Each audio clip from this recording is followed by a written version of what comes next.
The Silent Watchers. The galaxy had been quiet for so long that most species had forgotten what war sounded like. Trade routes stretched across star systems like glowing threads in the darkness, connecting hundreds of civilizations in peaceful commerce. The Galactic Council maintained order through diplomacy and reason, settling disputes with words rather than weapons. For 3,000 years, no major conflict had disturbed the cosmic harmony. Captain Elena Vasquez stood on the observation deck of the human cargo vessel Morning Star, watching the blue-green world of Terrafar Prime grow larger in the viewport. The planet was humanity's newest colony, just 20 years old but already thriving with a population of 8 million. Elena had made this supply run dozens of times, delivering everything from medical equipment to entertainment systems. It was routine work, boring even, but she didn't mind. Boring meant safe. Her communications officer, a young man named Marcus Chen, looked up from his console. The expression on his face made Elena's stomach tighten. Something was wrong. Marcus had received a priority transmission from Earth. The message was brief, just 3 words that would change everything. They are coming. Elena knew immediately what those words meant. Every human knew. From the moment children could understand language, they learned the history. 4,000 years ago, long before humanity had discovered fire or built cities, visitors had come to Earth. The ancient records were fragmentary, passed down through oral tradition and cave paintings, but they all told the same story. Beings from the stars had descended, studied humanity, and then departed with a promise. They would return. For millennia, humans had dismissed these stories as mythology. Then, 300 years ago, humanity developed faster-than-light travel and ventured into the cosmos. What they found changed everything. On world after world, human explorers discovered ruins. Ancient civilizations, all of them extinct, all of them harvested. The pattern was always the same. A species would develop intelligence and basic civilization, then visitors would arrive, study them, leave, and return later to collect them. Every trace of these species would vanish, taken to some unknown destination for unknown purposes. The beings responsible called themselves the Kethran Dominion. They were an ancient race, older than most stars in the current generation. They traveled the galaxy seeking intelligent life, not to communicate or trade, but to collect. Species were specimens to them, resources to be catalogued and utilized. They had been doing this for uncountable ages, and no one had ever stopped them. Earth's archaeologists found evidence that the Kethrans had visited humanity during its early development. They had studied primitive humans, deemed them suitable for future collection, and left. But something had delayed their return. Perhaps they had been busy with other harvests. Perhaps they had simply forgotten. Whatever the reason, humanity had been given time, precious time to grow, to learn, to prepare. When human scientists confirmed the Kethran threat, the governments of Earth made a decision. They would not announce it publicly and cause panic. Instead, they would prepare quietly. Every advancement in technology, every new colony, every military development had one hidden purpose. When the Kethrans returned, humanity would not be helpless primitives waiting to be collected. Elena reached the bridge and activated the ship-wide intercom. Her crew needed to know the truth.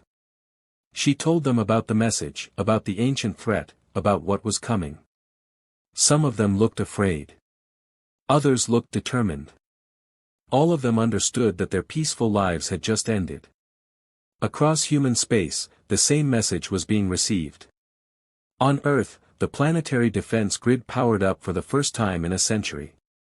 On Mars, military factories that had been disguised as civilian manufacturing plants revealed their true purpose and began producing weapons. On the outer colonies, reserve forces were activated. Humanity had spent 3 centuries preparing for this moment, building defenses, training soldiers, developing weapons that could fight enemies far more advanced than themselves. The Kethran fleet emerged from hyperspace at the edge of human territory 3 days later. Their ships were massive, each one the size of a small city, built from materials that human sensors couldn't identify. There were hundreds of them, maybe thousands, all moving in perfect formation toward human space. They traveled slowly, confidently, like predators who knew their prey had nowhere to run. Admiral James Rodriguez commanded the human defense fleet from the flagship Defiant. He was an old man who had spent his entire career training for a war he had hoped would never come. Now, watching the Kethran armada approach, he felt strangely calm. Fear had been replaced by purpose. The Kethran sent a communication. It was broadcast on all frequencies, meant to be heard by every human in the galaxy. The voice was cold, emotionless, stating facts rather than making threats. They identified themselves as collectors of intelligent species. They claimed ownership of humanity based on their ancient study visit. They demanded complete surrender within one standard cycle. Resistance would be met with force. Compliance would result in preservation. The message ended with a statement that had been given to countless species before. Your development time is complete. The harvest begins now. Admiral Rodriguez listened to the message twice. Then he recorded humanity's response. His words were simple, direct, and backed by 300 years of preparation. He thanked the Kethrans for their message and informed them that humanity declined their offer. He explained that humans were not specimens to be collected, not resources to be harvested, not property to be claimed. He told them that humanity had spent centuries learning about the Kethran Dominion, studying the ruins of species they had destroyed, and preparing for this exact confrontation. The Admiral's final words carried weight that would echo across the galaxy. He told the Kethrans that if they wanted humanity, they would have to take it by force. And he promised them that the cost would be higher than anything they had ever paid before. The Kethran fleet did not respond with words. They responded with action. A portion of their armada broke away and headed toward Terrafar Prime, humanity's newest and most vulnerable colony. It was a calculated move, designed to demonstrate their power and break human resistance before it could properly form. They expected the colonists to panic, to beg for mercy, to surrender rather than face destruction. The Kethrans had collected thousands of species over their long history. They had seen every possible response to their arrival. Fear, desperation, futile resistance, inevitable surrender. They expected humans to react the same way. They were about to learn that humanity was different. On Terrafar Prime, Governor Sarah Mitchell received the evacuation order from Earth. She had 20 hours to get 8 million people off the planet before the Kethran fleet arrived. It was impossible. The colony had only enough transport ships to evacuate maybe 2 million, and even that would require perfect coordination and no panic. Sarah stood in the colony's command center, surrounded by her advisors and military commanders. They all looked at her, waiting for orders. She thought about her own family, her husband and 2 children who lived in the colony's central district. She thought about the millions of other families who had built lives here, who had come to this world hoping for peace and prosperity. She thought about the choice before her. Then she made a decision that would define humanity's response to the Kethran threat. She cancelled the evacuation order. Instead, she activated the colony's hidden defenses, systems that had been built into every human settlement since the Kethran threat was discovered. She contacted the civilian population and told them the truth. An enemy was coming. Evacuation was impossible. Their only choice was to fight. The response surprised even Sarah. Instead of panic, there was anger. Instead of despair, there was determination. Millions of colonists, most of them civilians with no military training, volunteered to defend their world. They had grown up hearing stories about the Kethrans. They had learned in school about the harvested species. They understood what defeat would mean. The colony transformed overnight. Civilian buildings were fortified. Hidden weapon caches were distributed. Ordinary people became soldiers, farmers became defenders, teachers became strategists. The Kethrans had expected to find a helpless population waiting to be collected. They would find an entire world ready for war. When the Kethran ships entered orbit around Terrafar Prime, they began their standard collection procedure. They sent down harvester drones, automated systems designed to round up populations efficiently. The drones had been used on hundreds of worlds. They had never encountered serious resistance. The first drone to reach the surface was destroyed by a missile launched from what had appeared to be an agricultural storage facility. The second was torn apart by weapons fire from civilian apartment buildings. The third crashed after its systems were disabled by an electromagnetic pulse from the colony's power station. In orbit, the Kethran fleet commander experienced something his species had not felt in millennia. Confusion. The drones were supposed to meet no resistance. Primitive species did not have the technology or the courage to fight back. Yet these humans were doing both. The commander deployed more drones, then combat units, then finally sent down a full military force. Each escalation met fiercer resistance. The humans fought from buildings, from underground tunnels, from positions that appeared and disappeared like ghosts. They used weapons the Kethrans recognized, but employed them in ways that made no tactical sense. Human soldiers would hold impossible positions, fighting until their ammunition ran out, then continuing with primitive melee weapons. Civilians would lure Kethran forces into traps, sacrificing themselves to take down larger enemies. The battle for Terrafar Prime lasted 6 days. The Kethrans had superior technology, greater numbers, and millennia of experience. The humans had desperation, creativity, and absolute refusal to surrender. When the Kethran ground forces finally secured the colony's central district, they found it empty. The remaining population had retreated into underground tunnels that seemed to stretch forever, continuing to fight from positions the Kethrans couldn't reach. On the 7th day, human military forces arrived. The defense fleet had been waiting, hidden in the outer system, allowing the Kethrans to commit their forces to the ground battle. Now they struck, attacking the Kethran ships in orbit with weapons specifically designed to counter advanced technology. The space battle was brief but devastating. Humanity lost half their fleet, but the Kethrans lost something more important. They lost their sense of invincibility. The price of pride. The Kethran High Council convened in a chamber that had witnessed the planning of 10,000 harvests. The room was ancient, built from materials harvested from the first species the Kethrans had ever collected, a civilization so old that even its name had been forgotten. Around a circular table sat the 7 elders, beings who had lived for thousands of years, who had overseen the collection of entire species, who had never known defeat. Elder Morthan, the eldest among them, reviewed the reports from Terrafar Prime with growing disbelief. The Kethrans had lost 43 ships, over 15,000 soldiers, and countless drones. The human colony still stood, damaged but defiant. Worse, the humans had captured Kethran technology, prisoners, and strategic information. In 5,000 years of harvests, nothing like this had ever happened. The other elders debated the implications. Some argued for overwhelming force, suggesting they deploy their entire armada to crush humanity before this resistance could spread.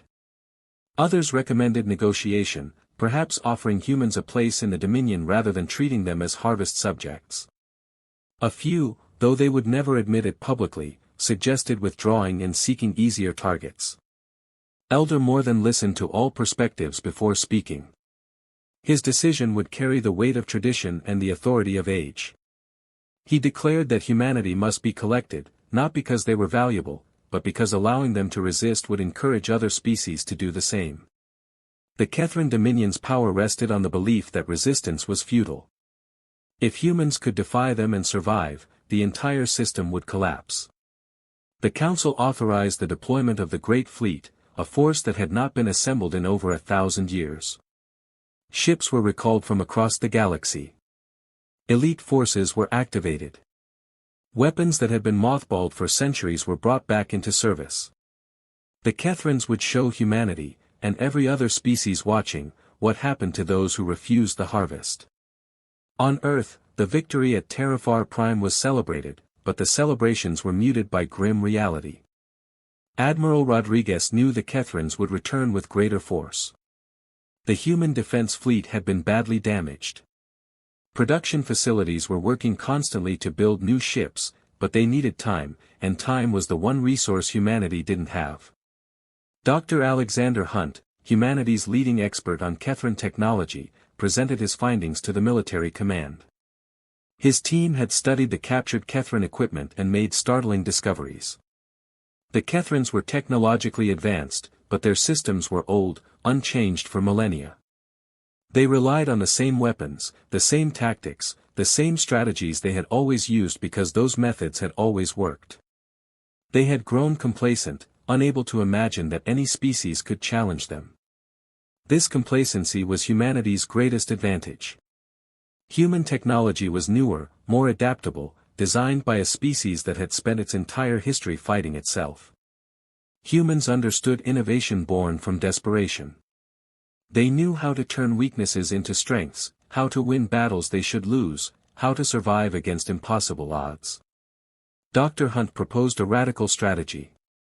Instead of trying to match Kethran technology directly, humanity should exploit the gaps in their thinking. Use unconventional tactics, weapons they wouldn't expect, strategies that made no sense by traditional military standards. Fight the way humans had always fought, with creativity, stubbornness, and a willingness to take risks that more cautious species would never consider. Admiral Rodriguez approved the strategy immediately. Orders went out to all human military units. Abandon standard doctrine. Fight dirty. Take chances. Make the Kethrans regret ever coming to human space. The Kethran Great Fleet arrived at the edge of human territory 3 months after the Battle of Terrafar Prime. It was a sight that would have broken the spirit of any species that had faced the Dominion before. 5,000 warships, each one carrying enough firepower to sterilize a planet, all moving in perfect synchronization. They represented the accumulated might of a civilization that had conquered the galaxy long before humanity's ancestors had climbed down from trees. Admiral Rodriguez watched them approach from the bridge of the Defiant, now repaired and upgraded with technology reverse-engineered from captured Kethran equipment. His fleet numbered just 800 ships, and many of those were converted civilian vessels armed with whatever weapons could be hastily installed. By any rational calculation, this battle was already lost. The admiral didn't believe in rational calculations. He believed in human ingenuity and the power of desperation. His fleet didn't form a traditional battle line.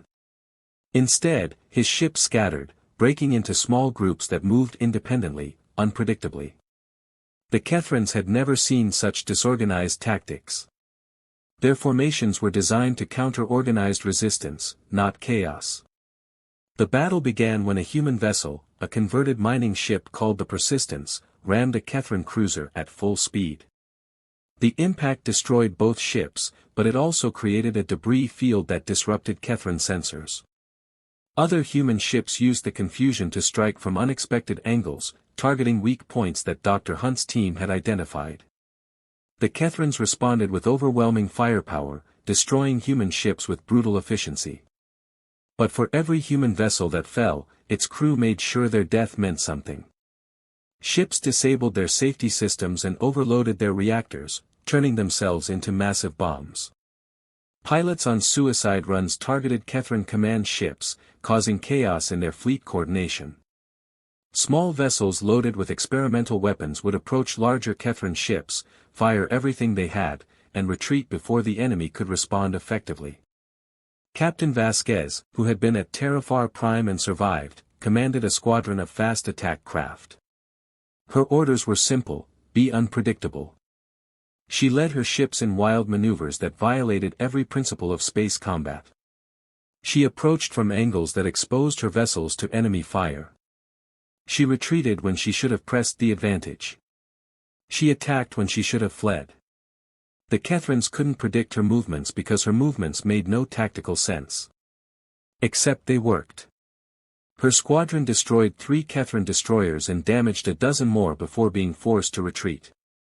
She lost half her ships, but she accomplished something more valuable than any tactical victory. She made the Kethrans afraid. The battle raged for 18 hours. When it ended, humanity had lost 600 ships and over 200,000 lives. The Kethran Great Fleet had lost 300 ships and retreated to a safe distance to regroup. By traditional military standards, the Kethrans had won. They had destroyed more enemy ships, maintained their position, and forced the humans to retreat. But Elder Morthan, watching from his flagship, understood the deeper truth. The Kethrans had never lost 300 ships in a single battle. They had never faced an enemy willing to ram warships with mining vessels. They had never encountered a species that fought with such disregard for their own survival. The humans had lost the battle, but they had also proven they could hurt the Dominion, and that changed everything. Across the galaxy, other species watched the battle through intelligence networks and stolen transmissions. For thousands of years, they had lived under the shadow of Kethran Dominion, accepting their place in the galactic order because resistance seemed impossible. Now they saw humans, a young species barely past their primitive stage, standing against the harvest and surviving. On the world of Vorkesh, a species that had been subjugated by the Kethrans 2,000 years ago, underground resistance movements began to grow. On Thraxis Prime, slave populations whispered about the humans who refused to submit. On dozens of worlds, in hundreds of settlements, the idea began to spread. If humans could resist, maybe others could too. The Kethran High Council faced a crisis unprecedented in their long history.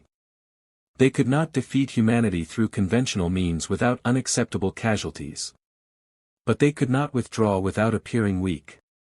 Their entire civilization was built on the belief that they were the dominant force in the galaxy, that lesser species existed only to serve their purposes.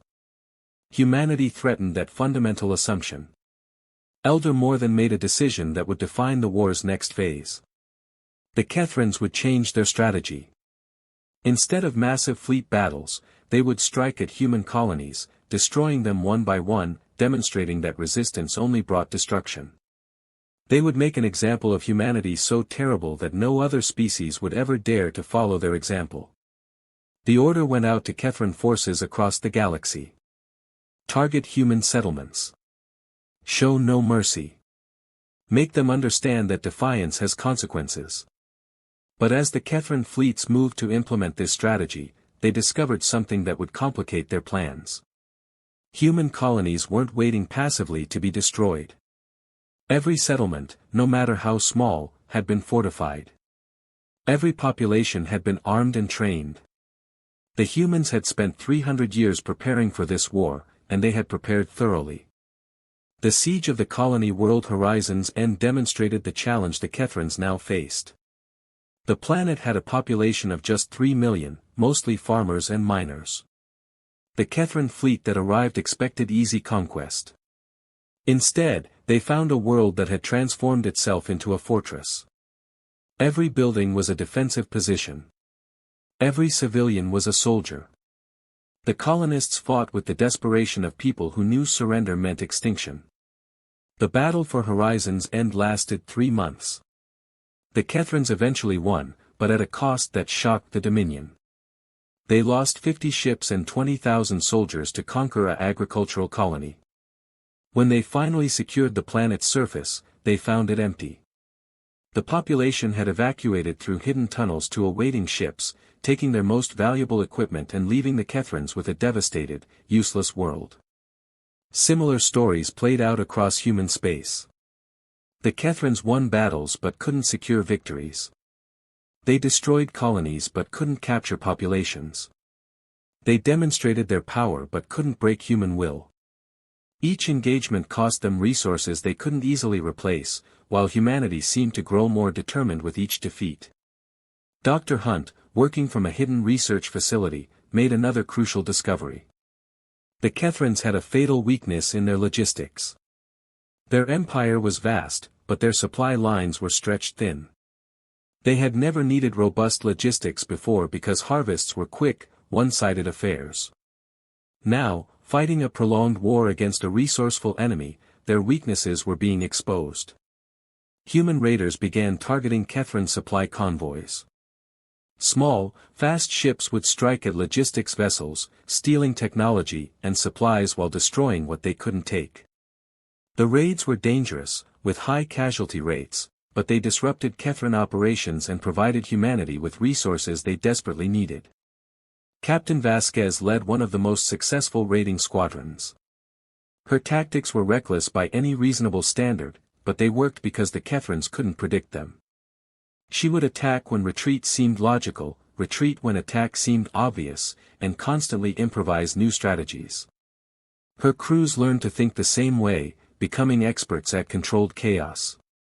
During one raid, her squadron captured a Kethran intelligence ship containing strategic information about their entire military deployment.